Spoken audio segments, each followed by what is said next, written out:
Good morning, Asia. Good evening, America. You're watching World DNA with me, Raisha Sehgal. And my name is Hemkaur Saroya, and on the show today, Democratic presidential nominee Kamala Harris and her running mate Tim Walz just wrapped up their first joint interview, where she emphasized that her values have not changed when asked about her shifting position on fracking and immigration. We will be tracking the key highlights of the interview and if she was able to position herself as a pragmatic leader. Also on World DNA, we continue to track what is happening in West Asia. A day after, WION World Food Program said that they are halting their movement in the Gaza Strip after their vehicle was shot at. Israel has told the US now that shots were fired at the humanitarian aid convoy after a communication failure between the Israeli military units. All that and a lot more lined up on World DNA, but first a quick check on the headlines.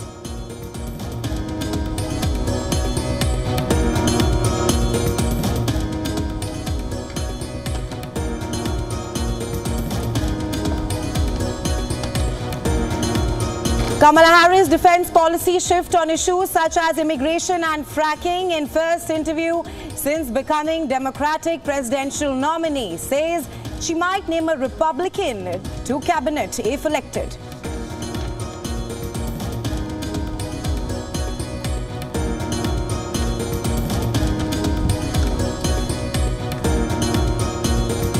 Top Ukrainian pilot killed after his F-16 fighter jet crashes. It was still to be determined what caused the incident, pilot error or mechanical failure.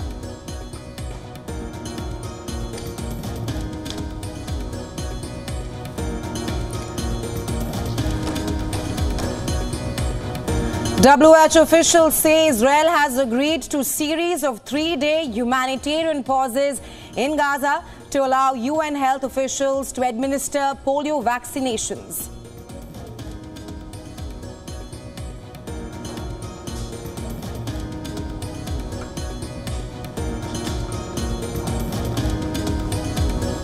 Bangladesh's interim government withdraws special security cover accorded to deposed Prime Minister Sheikh Hasina and her close relatives days after revoking their diplomatic passports.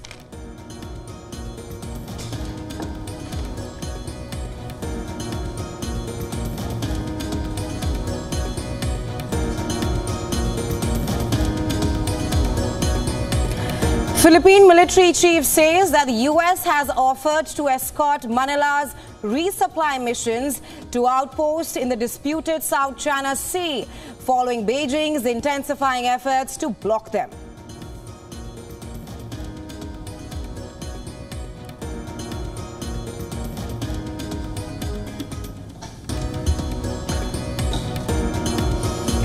Serbia signs contract to purchase 12 Rafale warplanes from France during President Emmanuel Macron's state visit to Belgrade.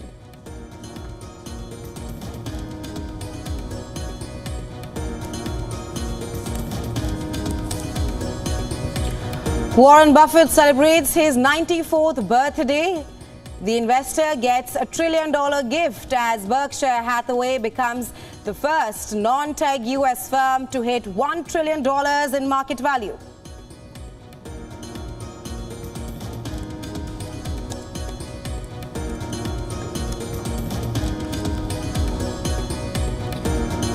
World number one Scottie Scheffler makes a strong start to his bid for a maiden tour championship title. The American leads the field by 7 strokes after the first round in Atlanta.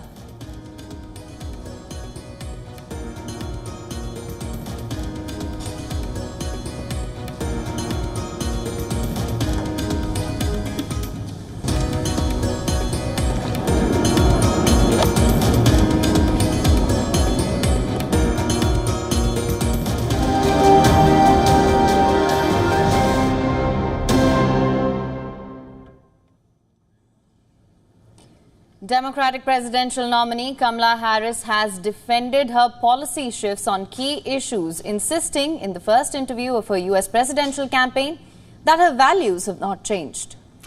The 59-year-old Democrat said she has toughened her position on migration along the southern US border with Mexico and she no longer wants a ban on fracking, an energy production method that employs many people in swing state Pennsylvania. She said, "My value around what we need to do to secure our border, that value has not changed. I spent 2 terms as the Attorney General of California prosecuting transnational criminal organizations, violations of American laws regarding the illegal passage of guns, drugs and human beings across our borders. My values have not changed." In a joint CNN sit-down interview with her running mate Tim Walz, Harris also discussed the possibility of adding a Republican to a potential cabinet, saying that she wanted a diversity of opinion. Accusing Donald Trump of dividing the nation, Harris said that Americans are ready to turn the page on him. However, she brushed aside Trump's recent comments questioning her racial identity. She called it same old tired playbook. Kamala Harris gave the interview while on a campaign bus tour in Georgia, one of the 7 battleground states that are expected to decide the November 5th election. Meanwhile, in a rally in Savannah, Kamala Harris attacked Donald Trump on the issue of abortion. She said former president does not trust women and insists that he will sign a national abortion bill. And if he wins, Donald Trump will go further. He will sign a national abortion ban. You best believe. Why don't they trust women? Well, we trust women. And when Congress passes a bill to restore reproductive freedom as President of the United States, I will proudly sign it into law. On the other hand, Donald Trump ramped up his campaign in battleground states of Michigan and Wisconsin. In Michigan rally, he said that if he won a second term, he will make IVF treatment free for families. I'm announcing today in a major statement that under the Trump administration, your government will pay for, or your insurance company will be mandated to pay for, all costs associated with IVF treatment, fertilization for women, IVF treatment. Because we want more babies, to put it very nicely. Meanwhile, in a Reuters Ipsos poll published on Thursday, Democrat Kamala Harris is leading Republican Donald Trump 45% to 41%. The poll shows the vice president sparking new enthusiasm among voters and shaking up the White House race. The new poll conducted in the 8 days ending on Wednesday, it has a 2 percentage point margin of error. The polls also show Harris picking up support among women and Hispanics. She is leading Trump by 49% to 36%, or a 13 percentage points, among both women voters and Hispanic voters.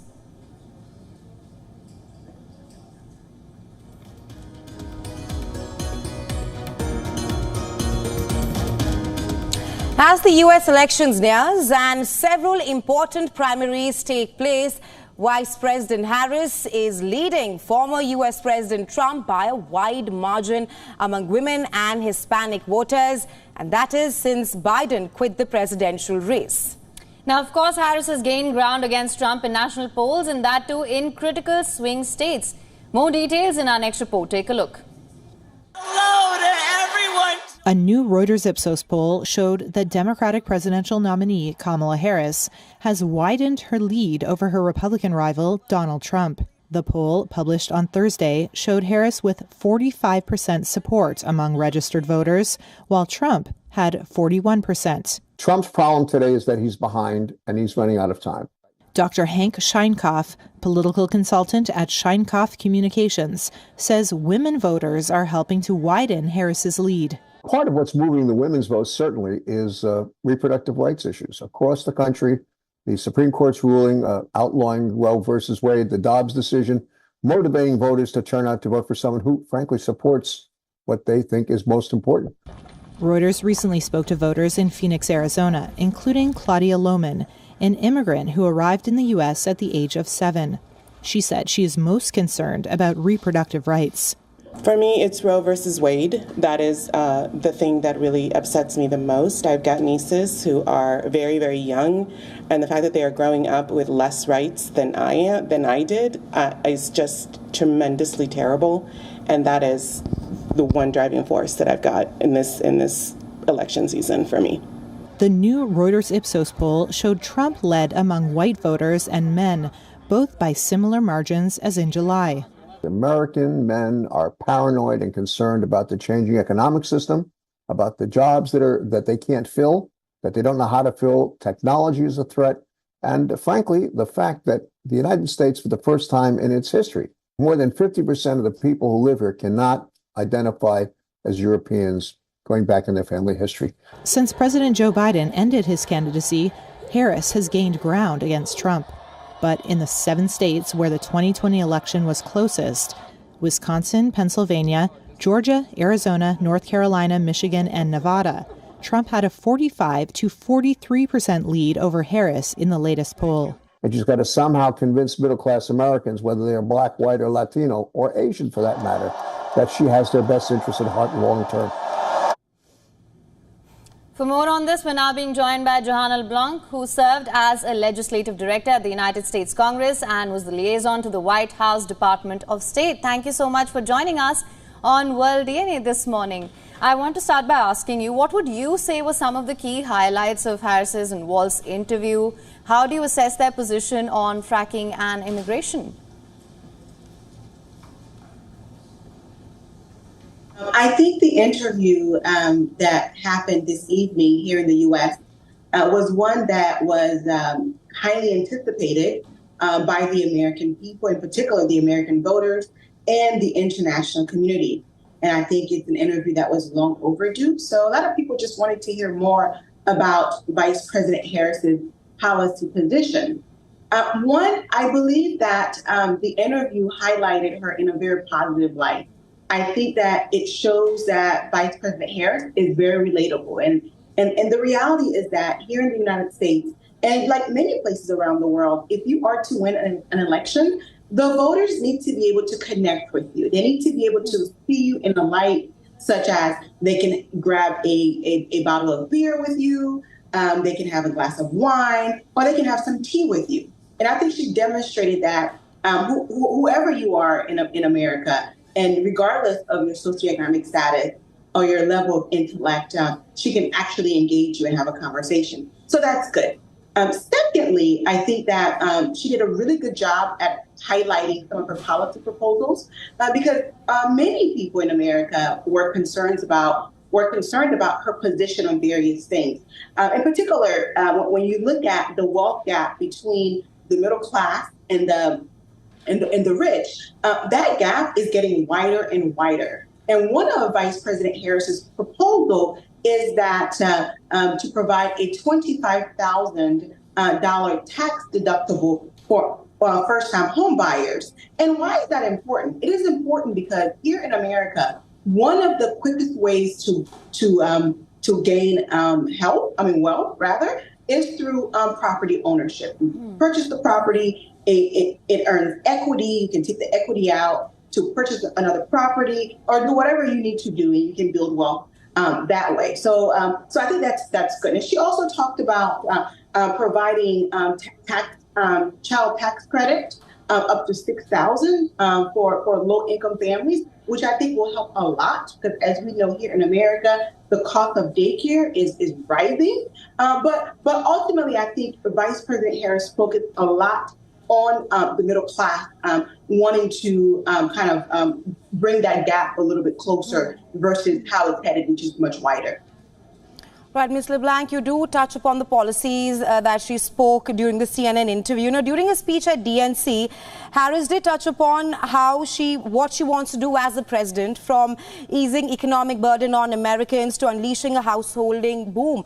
But she did not specify exactly how she would want to enact them. Do you think her interview today with CNN touched upon those points on the enactment of her policies, which has been one of the critical questions amongst the Americans, and perhaps was she able to convince the undecided voters as well? Yeah, Again, I think she did a really good job with the interview this evening. People could relate to her. And I think in terms of some of her policy proposals, some of it will have to go through Congress. So while it's important for the Democrats to win the White House, it is as equally important to win both the House and the Senate because they do play a role in passing legislation that ultimately she would have to sign into law. So if you are a president, but you don't have control of the House nor the Senate, it becomes much more difficult to get some of your policy proposals passed through and turned into law. Which is why, as you know, as the Democrats are knocking on doors for the presidency, they're also knocking on doors for Congress as well as for the House as well as the Senate. And another point that I would like to make is she talked about immigration to a certain extent. And as you know, immigration is an issue that is very nuanced, very complicated. The reality is that when it comes to the southern border, you have different categories of people coming to the southern border for different reasons. And under international law and even our domestic laws, those who are fleeing from persecution are entitled to the asylum process in order to enter into America, parole into America. However, Kamala, if you are an economic,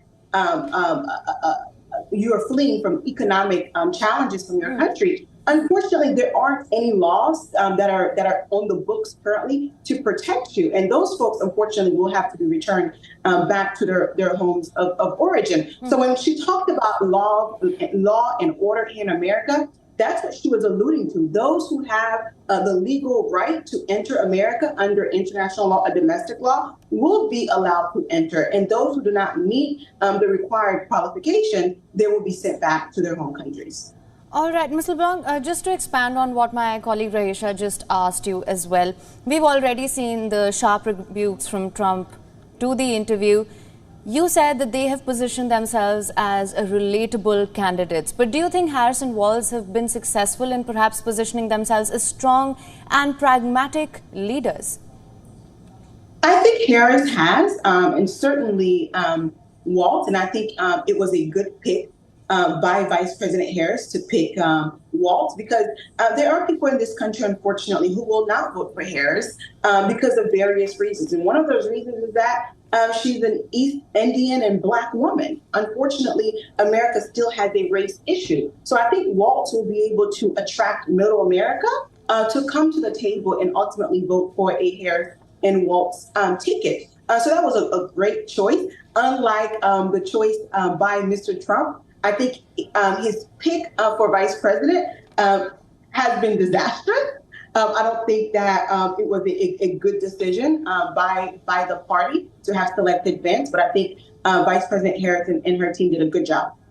Our last question to you, Ms. LeBlanc. How do you think the Republican camp will be viewing this interview today? Because latest polls now suggest that Harris is surging ahead of Trump with a margin of 5%, so 48% for Kamala and 43% for Trump. Yes, not only is she surging in the polls, but people are giving money to her campaign at unprecedented numbers here in this country. And not only that, it's one thing to get money from corporate America, which VP Harris has received, and still have candidate Trump. But what's more important is the amount of money that is coming from individual voters, right? So if you're a corporation and you're giving, let's say, $100,000, you only have one vote, regardless of how much money you're putting into the campaign. However, if the average voter is putting in $5, $1, $10, $20, know that voter is going to be committed to voting for that candidate when it's election day on November 5th. So you see a lot of single donors given to the campaign, to the Harris campaign, which is good. But another issue in this country is, yes, it's good to give to the campaigns. It's great because the candidates, they need the support, the financial support, so that they can gain more visibility. They can hire and attract some of the best talent on their team so they can win their election. But here in this country is that several years ago, we have a Supreme Court case, United versus FEC. It's a law that pretty much made it legal for corporations and PACs to spend unlimited amount of dollars into any given campaign in this country. So I think that in order for America to safeguard its democracy, it has to overturn that United Citizen versus FEC Supreme Court case because there's just too much money going into American politics that are influencing the candidates' position and what they ultimately do when they are in office. Right, Ms. LeBlanc, thank you so much for joining us on World DNA with your insights. Thank you. All right. The much-wanted F-16 has failed its first test in the Ukraine theater of conflict. Kyiv's military said an F-16 fighter jet used by Ukraine crashed on Monday, and it is the first such loss reported since the long-awaited arrival of the US-made planes in the country, which was confirmed this month. Now, in a statement on Facebook, the Ukrainian General Staff said that the jet came down and its pilot died while it was approaching a target during a Russian airstrike. It had added, they added that the F-16s had demonstrated high efficiency and downed 4 Russian cruise missiles. The statement further said that the connection with one of the aircraft was lost while it was approaching the next target. As it turned out later, the plane crashed and the pilot died. The crash is now being investigated and international experts will be invited to take part in the probe. Pentagon spokesperson Sabrina Singh has said that the Department of Defense has no knowledge of Ukraine seeking assistance after the crash. Singh did not reveal how many American F-16s are currently in Ukraine, but she expressed pride in the U.S. training of some of the Ukrainian pilots flying those jets, noting that they are defending their skies and their country. Reports, I'm not aware of any assistance or request for assistance from the Ukrainian side to us about this particular incident, but I'd refer you to the Ukrainians more to speak to any specifics on this pilot. On Tuesday, Ukrainian President Zelensky said Russian missiles were shot down by Western-supplied F-16 fighter jets before they reached their targets. But the new revelation has put a question mark on Zelensky's claims. Zelensky has been asking for over 100 F-16s to counter the Russian air power. The deployment of the F-16s marks a crucial enhancement in Ukraine's air defense capabilities. Now, since Ukraine took delivery of its first batch of 6 F-16 fighter jets, it was clear that these aircraft will play a crucial role in the nation's air defense strategy against Russia. But the reports of the crash shows how vulnerable the frontline jet is to the enemy fire. Experts have raised doubts that Ukrainian pilots have not been trained well enough to fly these machines. Ukraine has argued that the $64 million fighter jets, missiles and targeting systems will enable them to identify enemy ground radars and destroy them. The F-16 jets are one of the top jet fighters in the world. They are fast and extremely agile. The powerful engine can generate excellent thrust-to-weight ratio due to the overall lightness of it, propelling the F-16 to twice the speed of sound at high altitude. Meanwhile, in eastern Ukraine, at least 1 person has died and 6 injured during Russian shelling of Kostyantynivka, which is a town and is miles away from the front line. It is also one of the most affected cities in the region. According to the Donetsk governor, it has come under the enemy fire almost every day.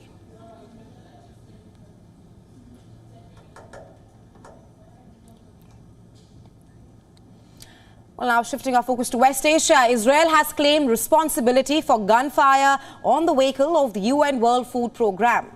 They've blamed it on a communication error between its military units. The food agency had suspended movement of its employees across Gaza until further notice, calling the incident totally unacceptable. United States Deputy Ambassador to the United Nations, while addressing the Security Council meeting on Gaza, said Israel must not only take ownership of its mistakes, but also take concrete actions to ensure the IDF does not fire on UN personnel again. Deadly Israeli attacks continued across Gaza Strip. Women and children were killed after a camp with displaced people near Khan Yunis was hit. Well, according to the Palestinian Health Ministry, over 30 people were killed in Israeli attacks in the last 24 hours alone. As violence rages on in Gaza with over 30 dead in the last 24 hours, the World Health Organization said that Israel has agreed to at least 3 days of humanitarian pauses in parts of the Gaza Strip starting Sunday in a bid to facilitate a polio vaccination drive. However, in the occupied West Bank, Israeli forces continue with their raids. 16 Palestinians have been killed since Wednesday, as per the Israeli military. Meanwhile, the Israeli Prime Minister Benjamin Netanyahu continues to face the heat from Hamas's October 7th attack. Opposition leader Yair Lapid cited a joint security briefing which he said he attended with Netanyahu in August 2023. He claimed that they were warned that things were heating up on Israel's various fronts, but Netanyahu ignored the signs back then. In the latest, an Israeli intelligence officer in the Gaza division has stepped down over failure to prevent the attack.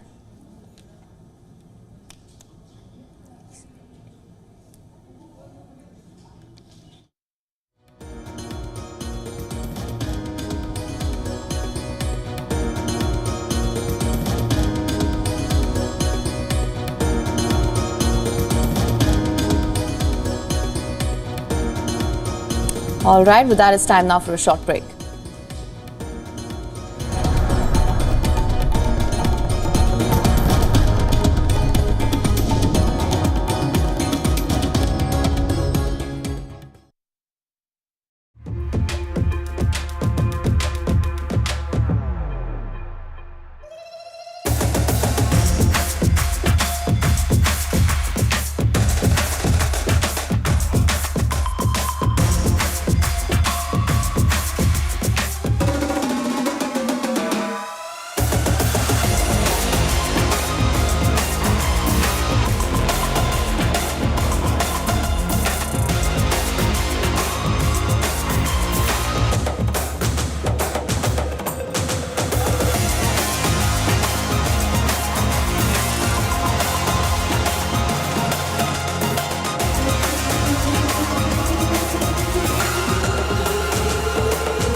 This week on the West Asia Post, Israeli Prime Minister Benjamin Netanyahu and Hamas chief Yahya Sinwar hold the key to a ceasefire in Gaza.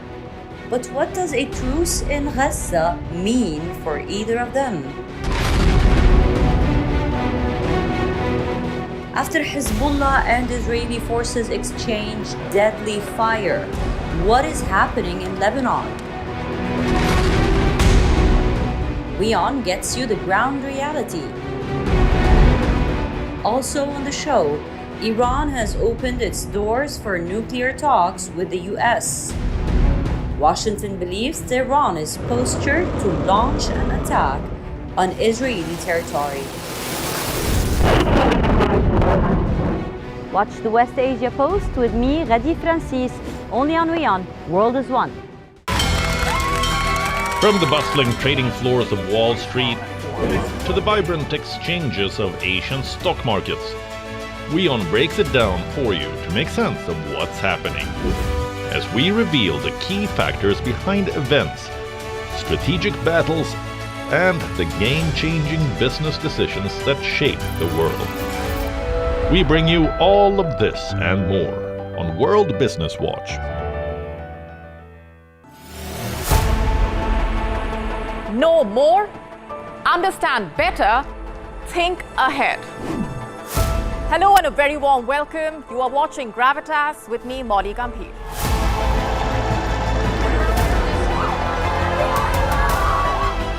Get the facts, not the bombast. On the 26th of March, dynamic pricing, Baloch separatists, Gravitas cuts out the clutter. Gravitas keeps calm when others scream. Gravitas brings news to life.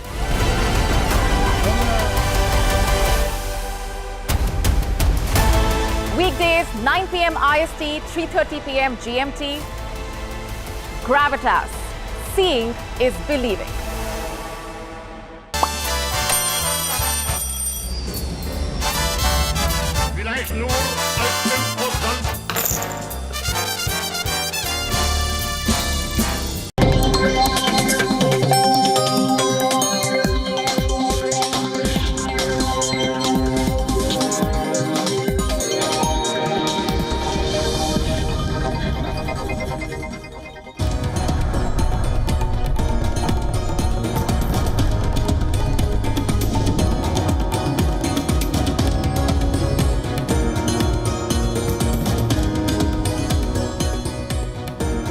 Welcome back. You're watching World DNA with me, Raisha and Haim. There's lots lined up on the show, but first a quick check on the headlines.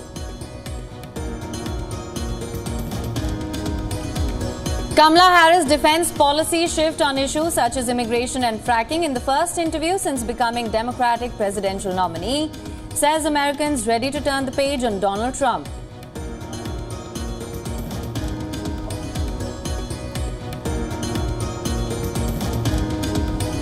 Bangladesh's interim government withdraws special security cover accorded to former Prime Minister Sheikh Hasina and her close relatives. Travel ban imposed on 8 former ministers, Awami League government.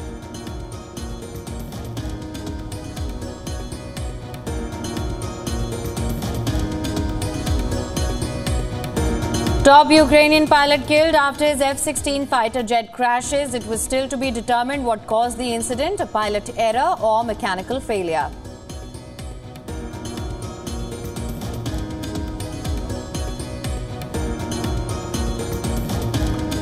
WHO officials say Israel has agreed to a series of 3-day humanitarian pauses in Gaza to allow UN health officials to administer polio vaccinations.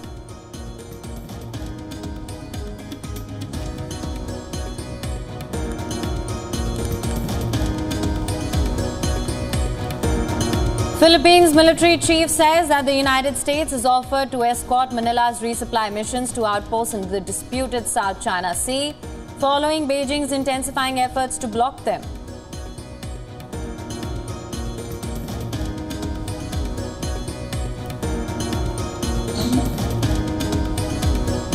China's annual growth target looks increasingly out of reach to economists. UBS adds to a string of recent forecast cuts as consumer spending slows and calls for stimulus grows.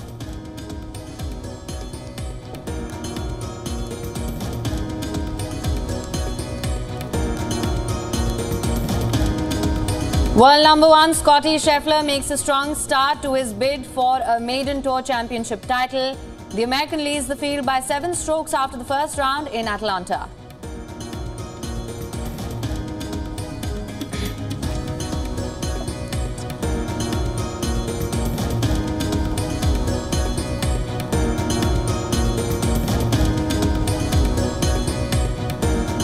Millions of people were ordered to evacuate their homes as Typhoon Shanshan lashed southwest Japan with strong winds and torrential rain. The typhoon has knocked out power, it's affected air traffic and forced major factories to close down. Here's a report with more details on this. Take a look. More than 5 million people have been told to evacuate from their homes as Typhoon Shanshan lashed southwest Japan on Thursday. After hovering over the southerly Kyushu island for the next few days, the storm is expected to approach Tokyo around the weekend, the country's weather agency said. Strong winds and heavy rain knocked out power and forced major factories to close. Authorities warned Shanshan could be one of the strongest ever storms to hit the region as they assessed the death toll and reported scores left injured. Toyota suspended operations in all of its domestic plants due to the storm, while Nissan, Honda and chipmakers Renesas and Tokyo Electron also temporarily halted production at some factories. The typhoon produced gusts of up to 112 miles per hour, according to the weather agency. Around 230,000 households in 7 prefectures were without power in the afternoon, according to Kyushu Electric Power Company. However, the company said there was no impact at its Sendai nuclear power plant in Satsuma Sendai City, where the storm made landfall earlier on Thursday. Airlines announced cancellations of nearly 800 flights. Train services have been suspended in many areas of Kyushu, while hundreds of bus and ferry services have also been halted, according to the Transport Ministry. Typhoon Shanshan is the latest harsh weather system to hit Japan, following Typhoon Ampil, which also led to blackouts and evacuations earlier this month. Moving on, the United States, it's offered to escort Philippines vessels on resupply missions to outposts in disputed South China Sea. And this comes just after U.S. National Security Advisor Jake Sullivan's 3-day visit to China. The Philippines Military Chief General Romeo Brana welcomed the offer, but said that he will only use it as the last resort. And he also added that if nothing works, that's the time they can reach out for help. When our troops are already hungry, they don't have any supplies anymore, because our resupply missions have been blocked and that they are on the verge of dying, then that's the time we're going to seek the help of the United States. So, but then again, we still have a lot of options. In the last 1 year, clashes have been escalating between Chinese and Philippine vessels in the South China Sea, deterring Manila in sending aid and provisions to its troops and fishermen. In this month alone, Chinese and Philippines vessels have collided near the Sabina Shoal region of the South China Sea. This has sparked concerns that the United States, which has signed a mutual defense treaty with the Philippines, could be drawn into an armed conflict with China. Meanwhile, China continues to claim sovereignty in the South China Sea while defending its actions against Philippine vessels. In the latest, China has urged Philippines to remove its Coast Guard vessel near one of its islands in Sabina Shoal. A Chinese spokesperson said that the Coast Guard vessel has been anchored illegally for a long time, threatening peace and stability in the region. He also added that they have protested multiple times over the Philippines' presence, which has worsened the situation in the region. China also claims that a Philippines Coast Guard vessel deliberately rammed into its law enforcement ships. Further, China has accused the U.S. for the frequent provocation by Philippine vessel at the South China Sea.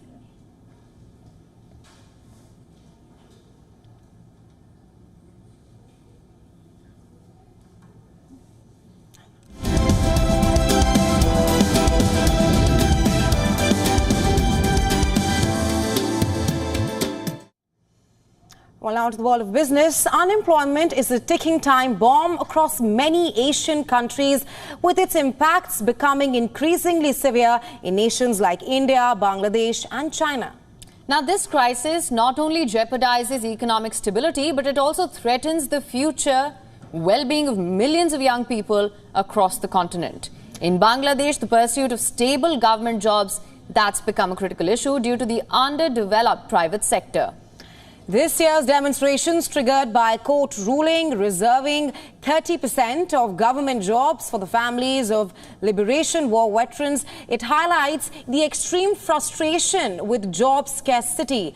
The government's inability to address this crisis effectively raises concerns about the long-term stability and prosperity of future generations.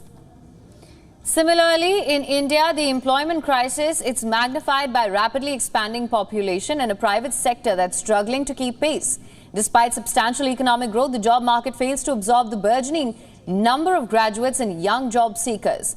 The government's policies have often fallen short, with insufficient support for skill development and job creation. And this disconnect has led to a situation where many educated youths face unemployment or underemployment, exacerbating economic disparities and social unrest. In China as well, while the situation might appear less dire at first glance due to rapid economic growth, The reality is no less troubling. The country's shift towards a service-based economy has left many workers in traditional industries unemployed. Moreover, the government's tight control over economic policies and the job market has led to a mismatch between the skills of graduates and also the market needs. The result is an increasing number of young people struggling to find meaningful employment, which threatens both economic stability and social harmony. In all three countries, the failure of the governments to address the employment crisis adequately reflects a broader issue of systemic neglect. The ticking time bomb of unemployment is exacerbated by inadequate policies and lack of foresight, putting future generations at risk. Without substantial reforms and proactive measures, the consequences of rising unemployment could undermine the stability and prosperity of these nations, leading to long-term social and economic challenges.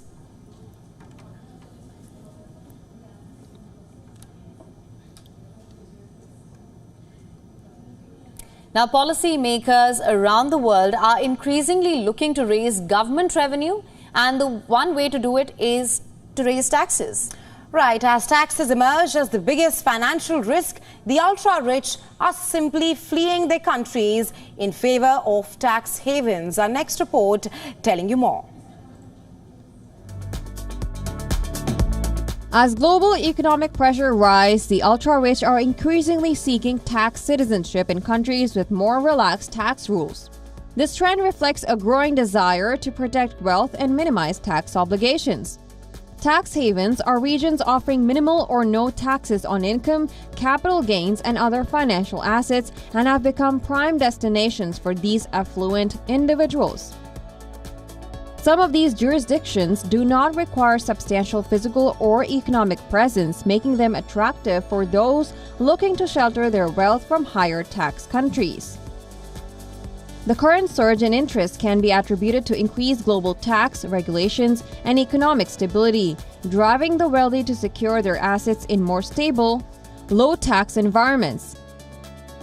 Additionally, the rise of digital nomadism and remote work has made it easier for individuals to relocate, further fueling the demand for tax-friendly locations. Several countries stand out as preferred tax havens. Among the top tax havens is Bermuda, known for its zero corporate tax rate and lack of personal income taxes. Bermuda is a top choice for corporations and individuals that don't necessarily want to stay in the country of their citizenship. Switzerland has been famous for its banking secrecy and partial tax exemptions and remains a go-to destination for wealthy individuals seeking financial privacy. Singapore, with low corporate taxes and a robust economy, is a favorite among global investors looking to optimize their tax liabilities. The Cayman Islands and Monaco have long been a haven for the ultra-rich, especially for those from Europe. In an increasingly interconnected world, the appeal of tax citizenship in these havens is undeniable. As governments worldwide tighten tax regulations, the wealthy are strategically positioning themselves to protect their financial interests. Business Bureau Report, WION World is One.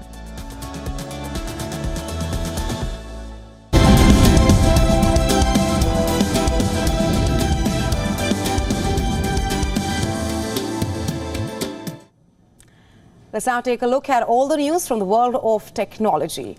Well, Elon Musk's AI startup xAI is facing criticism from environmental and health advocates for allegedly contributing to pollution in Memphis. It's reported that the company is using natural gas burning turbines at its data center without obtaining required permits.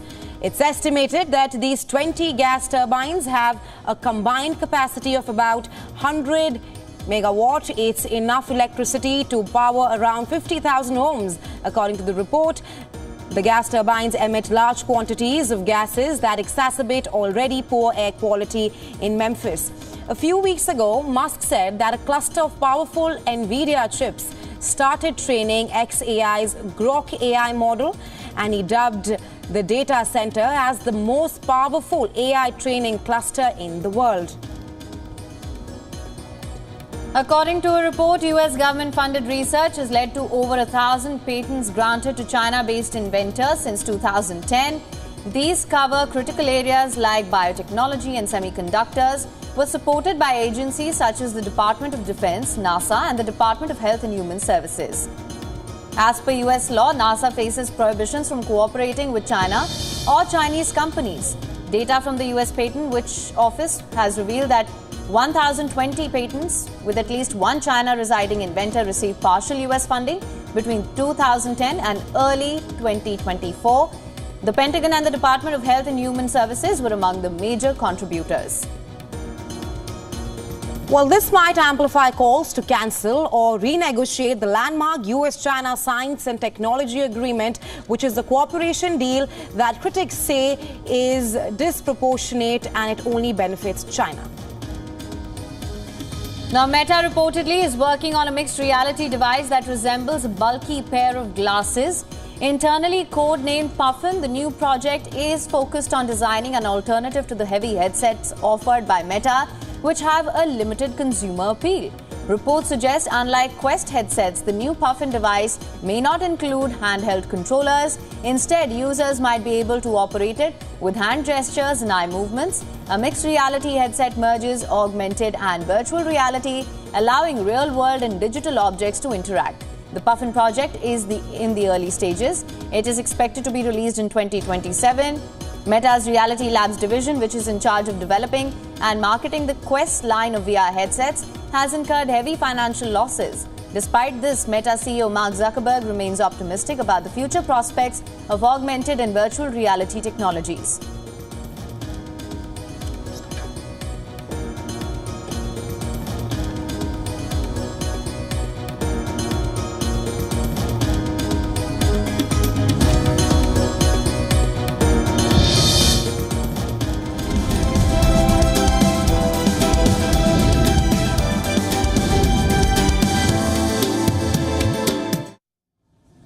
All right, let's shift our focus to football now. The draw for the 2024-25 season UEFA Champions League is out. In the revamped competition, holders Real Madrid have been drawn against seven-time winners AC Milan, six-time champions Liverpool, and they will also face Borussia Dortmund in a rematch of last season's Champions League final in the league phase. Other than those three teams, Real Madrid will travel to Italy to face reigning Europa League winners Atalanta. They will make two trips to France to take on Lille and Brest. Carlo Ancelotti's men will welcome Austria's RB Salzburg and Germany's Stuttgart at the iconic Santiago Bernabeu. Their arch rivals, Barcelona, who last won the Champions League back in 2015, will take on six-time winners Bayern Munich at home before travelling to Germany to face Borussia Dortmund. Their other home fixtures are against Atalanta, Swiss champions Young Boys, and French side Brest. They will face Benfica, Serbian champions Red Star Belgrade, and AS Monaco away from home. Pep Guardiola's Manchester City, winners of the competition in 2023, will play at home against Italian champions Inter Milan and go to both Paris Saint-Germain and Juventus. The other opponents in the